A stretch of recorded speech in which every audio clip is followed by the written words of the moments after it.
আসসালামু আলাইকুম ও রহমতুল্লাহ। পশ্চিম বাংলা তথা ভারত কলকাতায় যে আইন হয়েছে মুসলিমদের জন্য কুরবানি করা নিষেধ, গরু জবাই করা নিষেধ, শুধু পশ্চিম বাংলায় না, মুসলমান আমরা বাংলাদেশে যারা আছি তারা যেন ভারত থেকে কোনো গরু না আনেন সেই বার্তা দেওয়ার জন্য বলা হচ্ছে।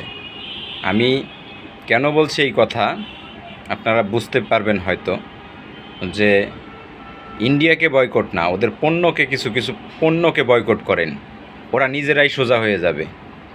দেখেন, আল্লাহ রাসূল সাল্লাল্লাহু আলাইহি সাল্লামের জামানায় হুদাইবিয়া সন্ধির যেই ঘটনাটা আমরা সবাই জানি কম বেশি।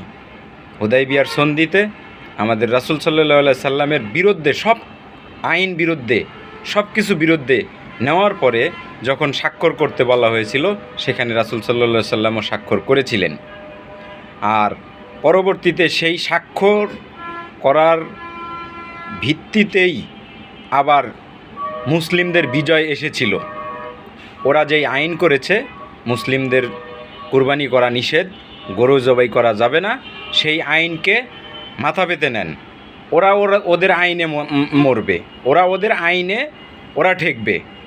এই জন্য বলছি, প্রত্যেকটা লোক আমার এই ভিডিওটা শেয়ার করুন এবং পশ্চিমবঙ্গের মানুষদেরকে বুঝান, আমাদের বাংলাদেশের মানুষ মুসলিম যারা আছি সবাইকে জানিয়ে দেন যে ইন্ডিয়া থেকে কোনো গরু বাংলাদেশে আসবে না, বাংলাদেশে আসতে পারবে না। বিডিআরদেরকে বলছি, বিজিবিদেরকে বলছি, বর্ডার পাহারা দিচ্ছেন যারা, তাদেরকে বলছি, তারা সর্বোচ্চ চেষ্টা করবেন বর্ডার দিয়ে যেন কোনো গরু না আসতে পারে। এই বিষয়ে আপনারা সতর্ক থাকবেন।